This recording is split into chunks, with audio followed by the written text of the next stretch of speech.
प्रश्न में है कि ताश के 52 पत्ता दिया गया है। ताश के 52 पत्ता में से एक पत्ता निकालने की प्रायिकता ज्ञात कीजिए जो राजा का हो या फिर गुलाम का हो। तो जो राजा का पत्ता होता है वह 4 और जो गुलाम का पत्ता होता है वह कितना हो जाएगा 4। तो टोटल पत्ते हो जाएंगे 8। अब हमें प्रोबेबिलिटी निकालना है 52 पत्ता में से 8, तो 8 हो जाएगा। तो 52 में से टोटल कितने 8। अब इसको कट कर देंगे 4 से, 4 दूनी 8, 13 चौके 52, तो मिल जाएगा 2 बटा कितना 13। यही क्या हो जाएगा आंसर हो जाएगा। ठीक, चलो नोट कर लो। दिया गया है बट्टा श्रेणी 30%, 20% और 10% के समतुल्य बट्टा क्या होगा। जैसे ऐसे प्रश्न जब आ जाएं कि 30%, 20%, 10% का छूट दिया जा रहा है, बट्टा दिया जा रहा है, तो एक पूरा टोटल कितना छूट है, टोटल बट्टा कितना है पता है, तो हम सीधे क्या करेंगे 100 का ये जो 30% छूट पर रखेंगे तो 70 हो जाएगा। 70 बटा 100 गुणे 20 है तो माइनस कर देंगे 100 से 80, 80 बटा 100 80%, ये 10 है घट जाएगा 90%, तो 90 बटा 100। 1 2 1 2 कैंसिल, 1 2 1 2 कैंसिल, 1 0 से 1 0 कैंसिल। अब गुणा कर लेंगे तो मिल जाएगा 8 7 56 हो जाएगा, गुणे 9 हो जाएगा, बटा 10 हो जाएगा, 9 6 54 हो जाएगा, 5 मिल जाएगा, 9 5 45, 5 50 हो जाएगा, बटा 10 तो मिल जाएगा 50.4।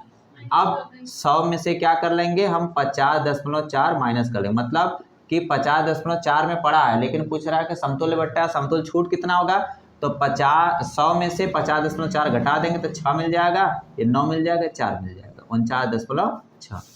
ठीक, समझ में आ गया बात कि इसका मतलब कि अगर 30%, 20%, 10% का छूट दिया जाएगा या बट्टा दिया जाएगा तो एक समतुल्य बट्टा हमारा मिल जाएगा 49.6%। ठीक, दिया है किसी निश्चित राशि पर 12.5 वर्ष में 12.5 वर्ष का साधारण ब्याज राशि का 3/4 है। मतलब कि अगर इसको x मान लेंगे तो 3/4 x हो जाएगा। तो पूछ रहा है ब्याज की दर बताइए, रेट पूछ रहा है। प्रिंसिपल अमाउंट x हो गया टाइम 12.5 वर्ष, एस आई 3/4 x, तो आर पूछ रहा है तो एस आई बराबर हो जाएगा PRT बटा 100, तो एस आई हो जाएगा 3/4 x हो जाएगा, पी की जगह x, आर हो जाएगा 12.5, आर नहीं पता है तो आर फाइंड आउट करना है, टी हो जाएगा 12.5 बटा कितना 100। ठीक, अब हम क्या करेंगे x कैंसिल हो जाएगा, 4 से कट कर देंगे कितना हो जाएगा 25, तो 3 आर गुणे, अगर 10 को ऊपर गुणा करते हैं 10 का नीचे गुणा तो 125 बटा कितना हो जाएगा 250, 25 10 में 250 और 25 25 125। ठीक है, फिर 5 1 कम 5, 5 दूनी 10, 2 किधर गुणा हो जाएगा तो आर बराबर 2 गुणे 3, तो 2 टाइम 6%। इसका मतलब हमें 6% की दर से जो है 12.5 वर्षों में कोई राशि का ब्याज 3/4 गुना हो जाएगा मूलधन का। ठीक, दिया गया किसी घन का जो विकर्ण है वह दिया है 8 कड़ी में 3 घन का विकर्ण, और पूछा जा रहा है कि घन का संपूर्ण पृष्ठीय क्षेत्रफल, घन का संपूर्ण पृष्ठीय क्षेत्रफल ये पूछा जा रहा है। तो अब घन का विकर्ण का सूत्र होता है कड़ी में 3a बराबर 8 कड़ी में 3 हो जाएगा। घन का विकर्ण का सूत्र होता है कड़ी में 3a, तो कड़ी में 3 से कड़ी में 3 कैंसिल, तो a बराबर क्या मिल गया 8 सेंटीमीटर में पता चल गया। ठीक, अब संपूर्ण पृष्ठीय क्षेत्रफल टोटल सरफेस एरिया जो होते हैं संपूर्ण पृष्ठीय क्षेत्रफल ये होता है 6a² होता है, 6² तो 6 गुणे a की जगह कितना 8 का स्क्वायर हो जाएगा, तो 6 गुणे 8 8 64 हो जाएगा, तो 6 चौके 24 मिल जाएगा 2 और 6 6 36 36 36 2 कितना हो जाएगा 6 चौके 24 2 मिल गया, 6 6 36 2 कितना 38। ठीक है, 384 सेंटीमीटर स्क्वायर, क्योंकि एरिया दिया गया है। ठीक है, टोटल सरफेस एरिया मतलब संपूर्ण पृष्ठीय क्षेत्रफल तो हो जाएगा 384 सेंटीमीटर स्क्वायर। ठीक, तो सूत्र हो जाएगा घन का विकर्ण कड़ी में 3a 8 कड़ी में 3 कड़ी में 3 कड़ी में 3 कैंसिल, a बराबर 8 हो जाएगा। अब टोटल सरफेस एरिया जिसे हम कहते हैं संपूर्ण पृष्ठीय क्षेत्रफल 6 स्क्वायर हो गया, a की जगह 8 रख दिए, 8 का स्क्वायर मतलब 8 8 64, गुणा कर देंगे, 6 चौके 24, 6 चौके 36, 2 38, 384 सेंटीमीटर स्क्वायर और ये आंसर हो जाएगा। ठीक, दिया गया है कि दो नल, मान लेते हैं ए और बी है, दो नल एक टंकी को 20 मिनट और 30 मिनट में भर देते हैं, दोनों को एक साथ खोलने पर टंकी कितने समय में भर जाएगी। मतलब अकेले ए 20 मिनट में भर दे रहा है, अकेले बी 30 मिनट में टंकी को भर दे रहा है, तो दोनों टंकी को जब ओपन कर दिया जाए तो कितने मिनट में टंकी को भर देगा। ठीक, तो पहला नियम यह होता है, जैसे हम समय और कार्य वाला लगाते थे सवाल कि ए इतना दिन में काम कर लेता है, बी इतना दिन में काम कर लेता है, तो दोनों मिलकर कितना दिन में काम करेंगे, उस नियम से लगा सकते हैं। तो उस नियम में क्या होता था, 20 और 30 का लसा होता था तो 60 होता था, फिर 20 से भाग हम दे देंगे तो 20 टाइम 60 और 30 दूनी 60, 2 हो जाएगा, तो 3 2 5। ठीक है, एक दिन में 5 मिनट का काम हो रहा है। ठीक है, तो ए प्लस बी द्वारा समय, ठीक है, तो द्वारा समय कितना हो जाएगा 60, ठीक है, बटा कितना 5, 5 एक कम 5, 12 पंजे 60, तो मिल जाएगा 12 मिनट। 12 मिनट ऐसे लग जाएगा।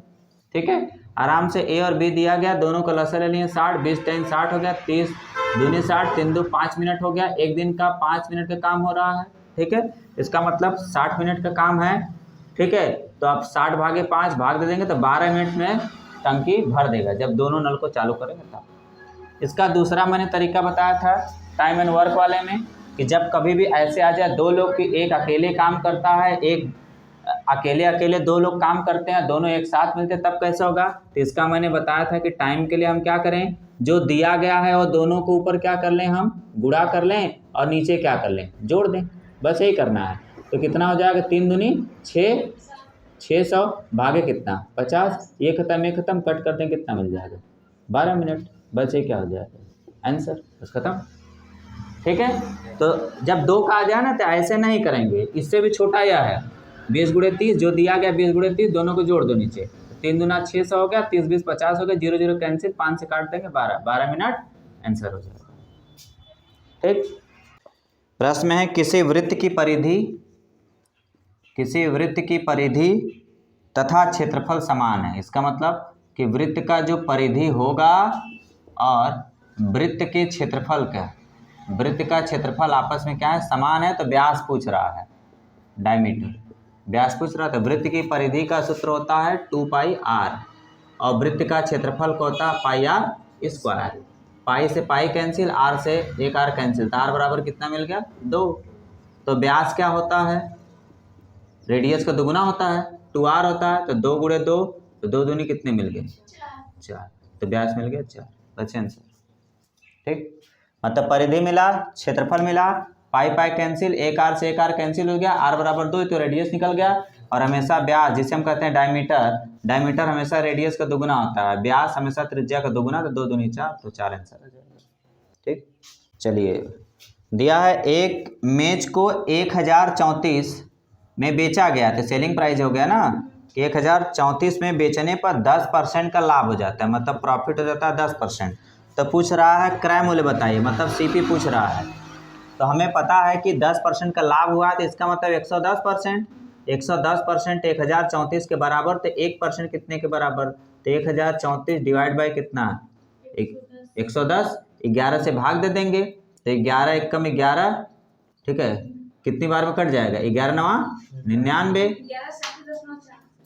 तो यहाँ पर हम 11 9 कितना हो जाएगा 99 हो जाएगा, और यहाँ 13 से 9 चला जाएगा 4, ये कैंसिल, फिर 4, और उसके बाद कितना हो जाएगा, 11 से भाग दे रहे हैं ना, 11 9 99, 44, 11 44, ये कैंसिल हो जाएगा, तो मिल गया 94। इसका मतलब हमें पता चल गया कि 11 से भाग दे रहे हैं 10, 11 से भाग दे रहे हैं 94, तो मिल गया कितना 94/10। अब ये 100% होता है क्रय मूल्य, तो हो जाएगा 94/10 गुणे कितना 100, 1 0 से 1 0 कैंसिल, 10 का गुणा कर देंगे 940 रुपये, 940 रुपये। ठीक है, मतलब सेलिंग प्राइस हो गया 1034, प्रॉफिट हो गया 10%, सीपी कॉस्ट प्राइस पूछ रहा है, तो 10% का प्रॉफिट हो रहा है, तो 110 हो गया, 110 1034 के बराबर, तो 1% किसके बराबर 1034 भागे 110, ठीक है।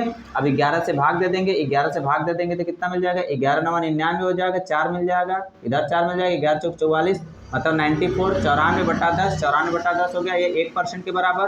तो 100% किसके बराबर, 100 का गुणा कर देंगे, 1 0 से 1 0 कैंसिल हो जाएगा, 940 जाएगा, मतलब 940 में खरीदा गया था, 10% लाभ लेकर जब बेचा गया तो 1034 रुपये में वस्तु को बेच दिया गया। ठीक, दिया गया है सवाल में पूजा और कविता की वर्तमान आयु का अनुपात 7:4 है। 4 वर्ष बाद उनकी आयु का योग 96 हो जाता है। तो बोला जा रहा है कि 4 वर्ष बाद आयु का अनुपात निकालिए, उनके आयु का अनुपात निकालना है। इसका मतलब कि वर्तमान में पूजा और कविता की वर्तमान आयु का अनुपात 7:4 है। 4 वर्ष बाद 96 हो गया। तो अब दिमाग में रखिए कि ये 7:4 है, तो टोटल 7 + 4 कितना हो जाएगा, 11। जो 11 होगा वर्तमान उम्र के बराबर होगा, तो वर्तमान उम्र क्या हो जाएगा, अब 4 वर्ष बाद 96 हुआ है तो 4 इनका भी बड़ा होगा, 4 इनका भी बड़ा होगा, इसका मतलब 8 बड़ा होगा 4 साल बाद। तो 4 साल पहले कितना रहा होगा, 96 - 8, तो 96 - 8 होगा कितना हो जाएगा, 88। इसका मतलब ये 11 88 के क्या हो जाएगा बराबर, तो 1 कितने के बराबर हो जाएगा, 11 × 1 = 11, 11 × 8 = 88, तो 1 8 के बराबर। तो 7 किसके बराबर, तो 8 का गुणा कर देंगे, 8 × 7 = 56, और इसमें 8 का गुणा कर देंगे, 8 चौक के 32। तो हमें पता चल गया कि वर्तमान में जो पूजा है और कविता है, पूजा 56 साल की हैं और कविता 32 साल की हैं, लेकिन कह रहा है 4 वर्ष बाद। तो 4 वर्ष बाद ये कितना हो जाएंगे, 4 जोड़ देंगे तो कितना हो जाएगा 60, और 4 जोड़ देंगे इसमें तो कितना मिल जाएगा, 32 × 4 = 36। अब इस समय अनुपात निकालेंगे, तो इस समय अनुपात निकालेंगे तो 6 10 में 60 और 6 6 के 36, 2 5 10, 2 3 6, तो 5:3 मिल जाएगा। इसका मतलब 5:3 मिल जाएगा, ये आंसर हो जाएगा। फिर सवाल को समझिए, कहा जा रहा है कि वर्तमान में पूजा और कविता की उम्र का अनुपात जो है 7:4 है। 4 वर्ष पश्चात इनके आयु का योग 96 हो जाता है।